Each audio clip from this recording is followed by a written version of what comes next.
Vamos fazer mais uma rodada, então, agora com os nossos comentaristas, para falar justamente aí agora da Michele Bolsonaro, que reclamou da pressão sobre o marido Jair Bolsonaro para que o ex-presidente escolha um nome para representar a direita nas eleições presidenciais. Durante a entrevista à agência AFP, a ex-primeira-dama culpou o governo pelo tarifaço e sanções, afirmando que o Planalto atraiu as medidas dos Estados Unidos por estar permitindo a violação de direitos humanos e também princípios democráticos. Michele ressaltou ainda que Bolsonaro é e continuará sendo o maior líder da direita no Brasil, ressaltando que qualquer decisão em relação à sua possível candidatura passará por um debate profundo político com ele. Então foi uma entrevista por escrito que ela concedeu à AFP, claro que gera toda a repercussão já na imprensa brasileira. E eu quero começar com você, Dávila. Por várias vezes o Waldemar da Costa Neto ele garante o seguinte, né? Ele do PL, o Bolsonaro está afiliado ao PL, quem irá decidir é Jair Bolsonaro. Ele sempre repete isso, deu entrevista para nós e falou que a escolha ficará com ele e eles vão apoiar aquele que Bolsonaro evidentemente coloca. Claro que há muitos nomes aí na disposição hoje da direita, mas como é que você enxerga aí essa análise que é feita pela ex-primeira-dama numa pressão neste momento, ou seja, pode ser até muito antecipada em relação à definição de um nome? Marcelo, é a entrevista de uma esposa do ex-presidente que evidentemente está ali preocupada com o seu marido. Agora vamos falar da política, que é importante. A política é o seguinte: Jair Bolsonaro provavelmente vai começar a cumprir pena em regime fechado, mesmo que seja uma prisão domiciliar, daqui a pouco, daqui a algumas semanas. Se Jair Bolsonaro não fizer essa escolha antes do início dessa prisão domiciliar ou prisão em regime fechado, vai começar uma boataria do que Jair Bolsonaro está dizendo quem é candidato ou não. Isso só vai ajudar a dividir ainda mais a direita. E quem dá graças a Deus que a direita está dividida, fragmentada, sem candidatura, é o presidente Lula, que é o único candidato hoje da situação, está aumentando a sua aceitação nas pesquisas de opinião e não há nada melhor do que ter um adversário frágil e dividido no momento. Então isso é muito ruim. O que nós precisamos hoje é a direita unida, coesa, em torno, não precisa ser um único nome, pode ser 1, 2 nomes, mas precisa estar marchando e apresentando propostas. Quais são as propostas que a direita está apresentando hoje? Não tem proposta. O Brasil hoje tem 80 milhões de inadimplentes, 8 milhões de empresas quebradas ou em recuperação judicial. A maior taxa de juros no mundo. A segunda maior taxa de juros no mundo. Inflação em alta. Um governo que não consegue cumprir uma única meta de inflação. E nós não temos proposta. Ou não, o que nós falamos aqui, o privatiza, abre a economia, vamos aumentar a exportação. O Brasil representa hoje 1,3% do comércio internacional. Nós somos insignificantes. Então, assim, não tem proposta, está dividido, com lideranças fragmentadas, um atacando o outro. Isso é prato cheio para o presidente Lula, que está com céu de brigadeiro, já que não existe oposição do outro lado. Então a oposição precisa se organizar e aí não dá para esperar a virada do ano, não. Precisa começar a se organizar o mais rápido possível, porque nós precisamos saber quais são as candidaturas que terão tração ou não, que começam a crescer ou não nessa disputa, para que nós possamos ter um candidato competitivo nas eleições de 2026. Muito bem, nós estamos de volta para toda a Rede Jovem Pan, analisando neste momento nos Pingos nos Is, a entrevista que foi concedida pela ex-primeira-dama Michele Bolsonaro, falando da pressão em relação ao ex-presidente aí, da indicação de um nome neste momento. E agora quero ouvir o Roberto Mota sobre esse assunto. Mota. Eu tenho que dizer, Marcelo, que eu não concordo com essa visão da necessidade da união da direita, e que Jair Bolsonaro, por não indicar o candidato, ou não se manifestar, está atrapalhando o grande plano da direita, e por causa disso a esquerda vai ganhar. Eu também não concordo com essa leitura de que Eduardo Bolsonaro é o responsável pelo aumento da popularidade do governo, como se o governo não estivesse fazendo 1 milhão de coisas para criar e manter a narrativa de que ele tem preocupação com os pobres, que ele é um governo que tira dos ricos para dar para os pobres, como se o time da oposição não estivesse amarrado de 1001 formas. Eu acho que Jair Bolsonaro, considerando-se a situação a qual ele está submetido, ele tem a estratégia dele. Quem não estiver satisfeito pode lançar o seu candidato. Eu não sei por que Jair Bolsonaro está impedindo que algum partido lance o candidato ou que algum candidato saia e coloque as suas ideias, coloque as suas propostas, né? Eu acho que a Michelle Bolsonaro está numa situação extremamente difícil, assim como estão os filhos de Jair Bolsonaro. É uma série de processos, é uma série de investigações. Agora a gente viu recentemente, ontem, hoje, que teve uma manifestação da Procuradoria-Geral da República para que se abra uma investigação que já tinha sido considerada, já tinha sido arquivada pela PGR passada. Então não há limite temporal, não há limite legal para o número de coisas que podem ser colocadas contra Jair Bolsonaro. E no meio disso tudo, muita gente espera que Jair Bolsonaro haja como se nada estivesse acontecendo, como se ele estivesse na sua casa, em pleno gozo da sua liberdade. Não vamos agora examinar de uma forma isenta a política do Brasil, vamos esquecer essa coisa de esquerda e de direita, vamos pensar no bem do país. Eu acho que a gente precisa ter um pouco de senso de realidade. O que está acontecendo no Brasil hoje é uma situação absolutamente anormal.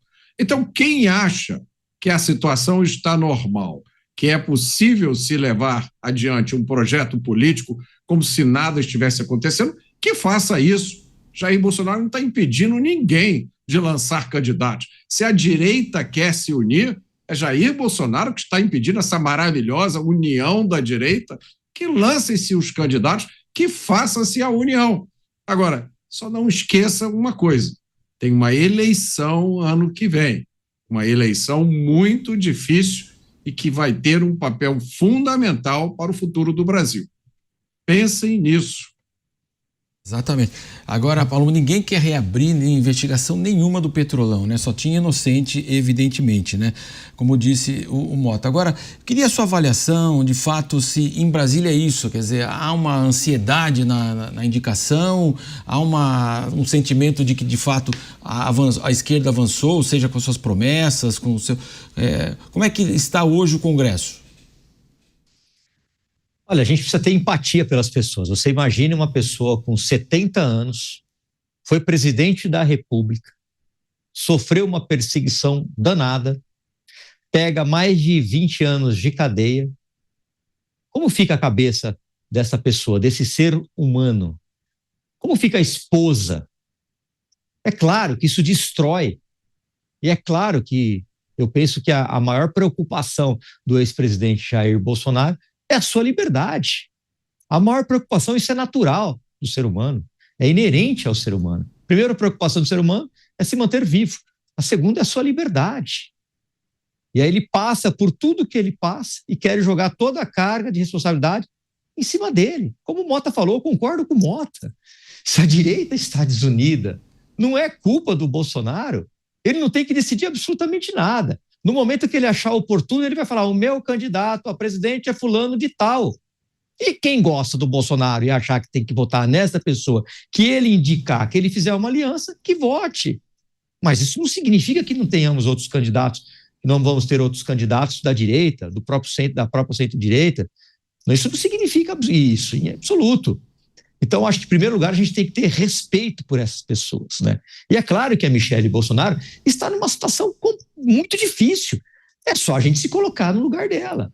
Eu vendo a minha esposa presa, né, com uma idade avançada, presa. É complicadíssimo isso para ela. Vai concorrer ou não vai? Quando você concorre a algum cargo, né, principalmente Senado, e Poder Executivo, você tem a sua vida devastada. Eles te atacam de tudo quanto é jeito. E eu, num cargo bem menor, obviamente, de deputado federal, sofri isso na pele. Os opositores não respeitam absolutamente nada. Eles atacam a sua fé, eles atacam a sua família, eles atacam os seus filhos. Não se tem pudor nenhum. Até o meu pai foi atacado, com 90 anos, foi atacado. Então, não se tem respeito. Agora, você imagine uma pessoa que vai concorrer a um cargo de senador, ou um cargo de governador, ou um cargo de presidente da República. Quer jogar essa carga em cima de um homem que foi condenado, no meu ponto de vista, injustamente, né? Um homem de 70 anos que foi condenado a mais de 2 décadas de cadeia. Não dá para isso. Ele não tem como se fosse, não, hoje o dia para você decidir quem vai ser o candidato vai ser esse dia. Então, tal dia eu vou dar. A gente não sabe o que vai acontecer. Política é igual nuvem. Hoje está de um jeito, amanhã pode estar de outro.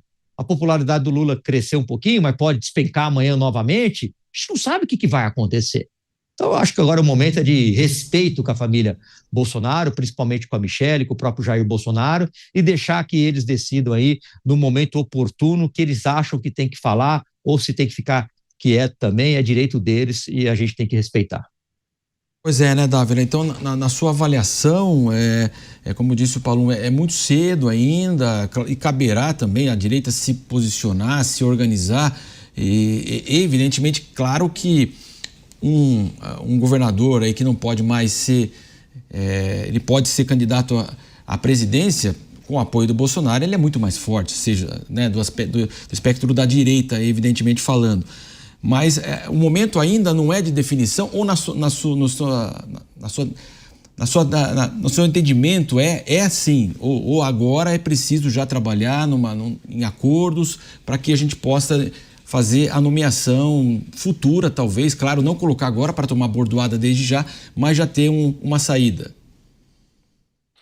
Bom, primeiro, já temos algumas pré-candidaturas, né? O próprio Ronaldo Caiado já se colocou, o Partido Novo já lançou Zema como candidato à presidência, falta ainda o PSD, que provavelmente vai oficializar a candidatura do Ratinho. Então, falta saber se Tarcísio de Freitas será candidato ou não. Essa é a única incógnita. Então, as candidaturas estão sendo lançadas. Mas nós não podemos esquecer que a eleição de 2026 não é apenas uma eleição presidencial, é eleição para o Senado, é eleição para o governo do Estado, é eleição para a Câmara Federal. E, então, montar chapas, escolher pessoas para disputar essas posições majoritárias é fundamental que tenha entendimento entre os partidos. Então, não é só o endosso do presidente, do ex-presidente Jair Bolsonaro na candidatura presidencial. Tem que construir todos esses palanques. E não é uma coisa simples, não dá do dia para a noite começar a construir candidatura. Então as candidaturas começam a construir. Mas o que mais me preocupa, muito mais do que esse endosso oficial de um nome para a presidência da República, é justamente a falta de propostas. Eu não vejo hoje, se você fizer uma enquete hoje, qual é a grande proposta da direita para o Brasil? Não tem, não está se debatendo isso. Então esta discussão política, ela está, ao meu ver, atrapalhando uma discussão muito mais importante. O que nós vamos apresentar ao eleitor? O que nós vamos apresentar às pessoas? Qual é a nossa ideia de país? O que a gente tem que fazer para o país? O Lula vai apresentar esse rol de ajuda que ele está dando. ProUni, Vale Gás, aumento, agora ônibus de graça. Ele vai fazer toda essa demagogia que ele está fazendo. Ele está dizendo, olha, eu estou fazendo isso. E aí? E do outro lado, está fazendo o quê? Entendeu? Então, assim, nós não temos propostas, nós estamos tendo dificuldade de construir as candidaturas majoritárias, estaduais principalmente. Nós estamos esperando que a direita, de alguma forma, tenha um consenso mínimo em torno de ideias e candidaturas, e isso está prejudicando enormemente. Isso aí está abrindo um território franco favorito para o Lula fazer toda a demagogia que ele quer. E, na verdade, está com o céu de brigadeiro porque não tem oposição. A única coisa que a gente faz é isso, querer lançar a CPMI. Vamos lá agora pegar na CPMI do INSS. Vamos pegar aqui na CPMI do Correio. Tudo bem, isso aí é tática de guerrilha, não resolve nada. Aí, amanhã você vai mostrar o quê para a população? Que você é o campeão de CPIs no Congresso? Você não mexe no bolso, não mexe com a vida, não mexe com a perspectiva das pessoas. Então, hoje falta candidatura, falta discurso e falta uma união mínima em torno da definição das candidaturas majoritárias. O Mota, ainda disso que o Dávila está colocando, né? Outro dia me chamou a atenção, né? Claro, a gente acompanha a política há muito tempo, né? E tinha uma imagem assim, estava tendo uma votação numa sessão da Câmara e e aí era no momento que vários mostravam uma imagem, os deputados se filmando lá e gravando, e vários, era uma coisa assim que chamava muito a atenção, estava acontecendo a sessão. De fato se perde muito tempo, né, com essa questão de lacrar na internet e pouco se discute de fato aí o país, quer dizer, é uma coisa muito personalista, ou seja, eu vou fazer isso aqui porque isso aqui vai me dar voto e o ano que vem eu tenho que ser reeleito e se esquece toda essa discussão maior da direita, da esquerda, de como trabalhar justamente para ser um antagonismo um em relação ao outro. Mais ou menos, Marcelo. Acho que aí dá duas coisas distintas que estão misturadas. Uma é a necessidade do político de se conectar com seus eleitores, manter os eleitores motivados, porque o político vive de voto. Não acho que há nada errado nisso. O nosso sistema é baseado no voto. A gente não pode criar um sistema onde o político precisa de voto para se eleger e depois ficar reclamando que o político só pensa em voto. Vocês queriam que o político pensasse em quê? Então, o fenômeno das redes sociais criou essa dinâmica de comunicação. E é muito difícil você encontrar um equilíbrio. Isso não é só para político, é para todo mundo que tem uma voz pública. Às vezes você olha uma pessoa e diz, pô, esse cara está toda hora nas redes sociais, mostrando todas as coisas que ele faz. Isso é um monte de bobagem. Outras pessoas você gostaria que aparecessem mais, porque tem boas ideias. Então, isso é um equilíbrio difícil de se encontrar. Agora, eu discordo dessa avaliação de que a direita não tem ideias, de que a direita não consegue contrapor nada. É evidente que tem. A gente fala aqui todos os dias sobre uma das principais bandeiras da direita, que é o combate ao crime. Enquanto a turma da esquerda tem essa visão do bandido, vítima da sociedade, é um pobre coitado, trabalha para enfraquecer a lei, a direita tem uma posição firme de endurecimento da lei. Como é que pode haver alguma dúvida em relação a isso? A outra bandeira da direita, bandeira de quem realmente pensa com a cabeça da direita, é ter um Estado menor, mais enxuto, que gaste menos, que cobre menos impostos. Essas ideias são bastante claras. O que acontece é que a gente não está falando, meus amigos, de um embate de ideias. Quando você chega para a população e diz, olha, eu vou dar gás de graça para você, qual é a ideia que está sendo discutida aí? Não tem ideia nenhuma. Quando chega o ministro e diz, olha, estamos pensando em dar ônibus de graça para todo mundo, qual é a ideia que está sendo? Como é que você contrapõe isso? Não, agora vamos sentar aqui e conversar sobre as vantagens do Estado enxuto. Não tem, isso é populismo barato na veia. Você tem a máquina do Estado, usa a máquina do Estado para criar mecanismos para se eleger. Agora, dito isso, eu lembro, há políticos que se dizem de direita, mas que acham muito simpáticas essas ideias da esquerda.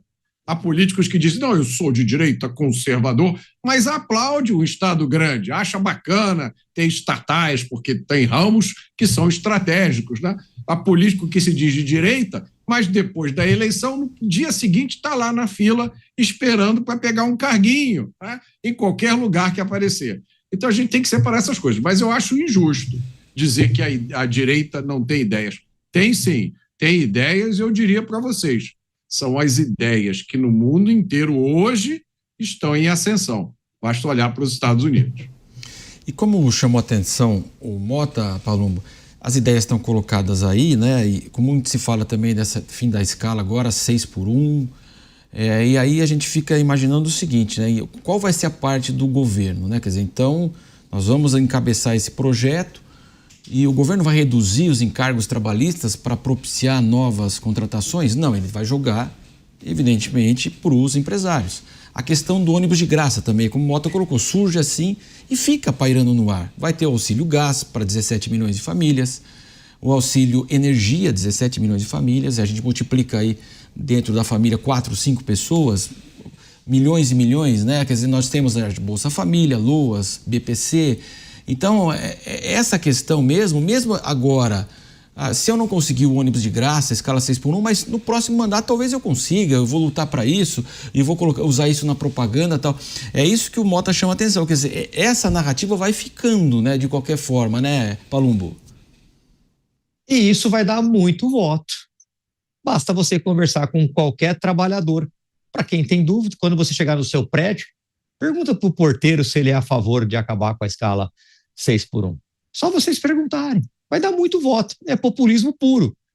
Mas o governo não está preocupado que essa carga vai sobrar para o empresário, que fomenta a economia, que gera empregos, que paga impostos excessivos. Não, ele não vai se preocupar com isso. Afinal de contas, precisa de 20 bilhões para sustentar uma empresa falida igual a Correios. E da onde vem isso daí? Então ele não vai se preocupar com o empresário. O empresário vai ter que se virar para se manter ali vivo, né, uma forma quase que impossível. Concordo com o Mota também quando ele diz de políticos que falam que é de direita. Não são de direita, são pseudos políticos de direita. Me lembro quando eu ganhei as últimas eleições, era vereador, ainda fui chamado no programa Pânico, e me perguntaram, agora o Congresso é todo direita. Eu falei, não se iludam, não tinha nem assumido o cargo, não se iludam. A maioria lá vai se vender por emendas, por cargos e por outros benefícios que acabam recebendo. Adoram um cargo, adoram colocar fulano e ciclano em determinado local, porque vai trabalhar para ele depois. Eles gostam disso.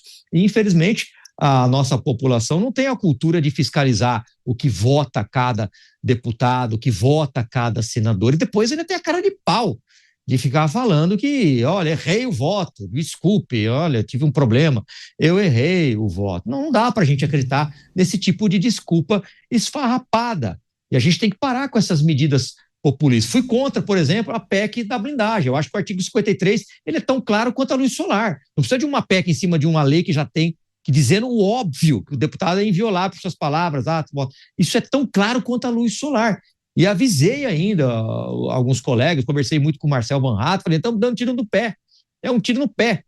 Depois do clamor público, o que o Senado fez? Saiu de bonzinho, né? Olha, por unanimidade, nós enterramos essa PEC. Só que a maioria daqueles mesmos senadores não tem coragem de sequer assinar um pedido de impeachment.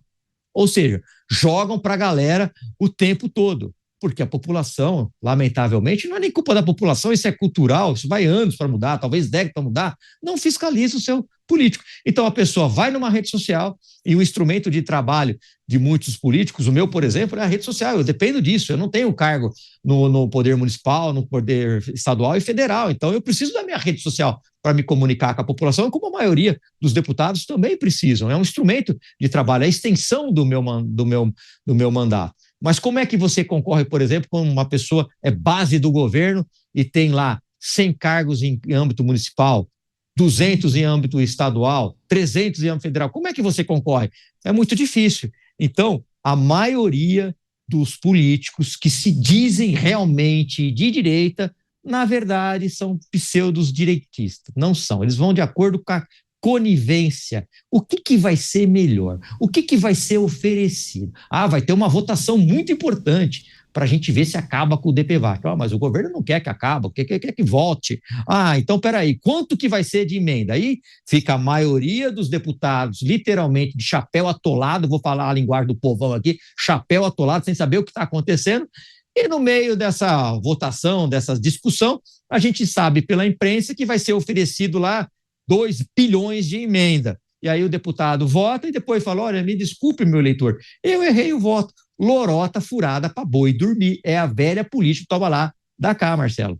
Sem dúvida, fica em duas canoas, né? Vai vendo a mais vantajosa, aí depois ele tira o pé daqui que vai afundar. Agora, Dávila, de fato, então, toda essa questão que envolve, né? Quer dizer, praticamente a gente está observando aí anúncios, e isso fica na mentalidade do eleitor, evidentemente. E a eleição é ano que vem, mas o trabalho já começou? Já começou, óbvio. Já estão costurando várias candidaturas, mas é que precisa acomodar os partidos. E aí é essa briga aí. Como é? O Palumbo sabe melhor do que qualquer um de nós dois aqui, porque vive isso na pele, né? Como é que costura aí a candidatura para o Senado, para os governos? E até as chapas para deputado federal. Não é fácil, não. Então, para deputado estadual, né? Então, essa engenharia hoje depende muito dessas coligações nas eleições majoritárias. Aliás, o presidente do PSD, o Gilberto Kassab, diz que quer aprovar um projeto, gostaria de aprovar um projeto para acabar com as coligações majoritárias também. E aí o negócio é o seguinte, todo mundo tem que lançar candidato ou majoritário ou proporcional, porque hoje nós temos as coligações majoritárias, mas não existe mais as proporcionais. Agora ele acha que tem que acabar um projeto para moralizar esse negócio, assim, partido tem que apresentar candidato para Senado, para governador, para presidente, e tem que acabar de ter as coligações majoritárias. Mas enquanto existem as coligações majoritárias, como é o caso do próximo ano, exige esse entendimento dos partidos para os cargos majoritários. Então, o que eu vejo hoje é que a política está distante da realidade das pessoas. É só conversar com as pessoas, veja se eles acham que a política está fazendo alguma coisa para melhorar a vida deles. É isso aí, as pessoas estão olhando a inflação subir todo dia que vão ao supermercado, têm medo de sair às ruas porque estão sendo sempre afetadas pela violência, os seus filhos estão sendo pessimamente educados nas escolas públicas, como mostram os indicadores internacionais, e a saúde não está bem, e você tem fila para tudo que é operação, cirurgia que precisa ser feita, e aí é isso. E aí fala assim, bom, o que você está falando para resolver o meu negócio? Não está nada, que fica aí um discutindo um projeto ou outro lá. Então, assim, eu vejo a política descolada da realidade das pessoas. E quanto mais ela estiver descolada, pior para a democracia, para a defesa da liberdade e dessas bandeiras que nós aqui tanto defendemos. Por quê? Porque começa a criar aquela ideia antissistema. Eu quero um cara que vai acabar com tudo que está aí. Eu quero uma pessoa que vai fazer uma coisa que não tem nada a ver com... E isso é péssimo para a política. A gente não está ajudando a melhorar a política. Nós estamos, com essas atitudes, cada vez mais sabotando a boa política. E os bons políticos vão tendo cada vez mais dificuldade de fazer a sua palavra chegar às pessoas e serem reeleitos, porque começa a ter generalização de que a política está dando as costas para a população. Em Salvador da Pátria, Mota? Não tem Salvador da Pátria. E às vezes a gente tem até dúvida se há salvação, né, Marcelo? Porque, francamente, a impressão que a gente tem é de que a gente anda em círculos. Para quem já observa a política brasileira, a sensação que a gente tem é de déjà vu, é de que a gente está vendo coisas que a gente já viu muitas vezes antes. Mas, infelizmente, como as redes sociais são uma invenção relativamente recente, a gente não tem esse registro à mão de tudo que já aconteceu no Brasil. Eu não acho razoável a expectativa de que a política seja a solução para os nossos problemas. Eu acho que o caminho para o progresso e desenvolvimento do Brasil está na cultura. Está quando o cidadão comum, o homem médio, tiver algumas convicções formadas. E a partir dessas convicções, ele enxergar todo o resto da sua vida, inclusive a política. E eu acho que uma das principais convicções que a gente precisa ter é de que todo mundo tem capacidade de ganhar o seu próprio sustento e progredir na vida, sem precisar de esmola.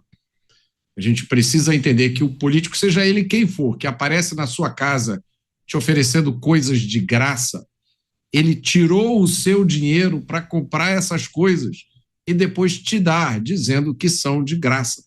Porque a política não gera nenhum recurso a não ser através da cobrança de impostos. A gente olha para outros países do mundo, países que são 1/10, 1/20 do tamanho do Brasil, que não tem nenhum recurso natural e que são países altamente desenvolvidos. Um exemplo é a Coreia do Sul. Coreia do Sul, até 1985, tinha um PIB per capita menor do que o do Brasil. Aí a Coreia do Sul disparou e o Brasil ficou para trás. Olha o tamanho da Coreia do Sul, foi arrasada na Segunda Guerra Mundial, depois na Guerra da Coreia, um país que vive em situação de conflito potencial iminente a qualquer momento, pode estourar uma guerra lá. Dá uma olhada no PIB per capita da Coreia do Sul. Outro exemplo mais gritante ainda, a China. Em 1990, o PIB da China era igual ao do Brasil. Hoje é 9 ou 10 vezes maior que o do Brasil.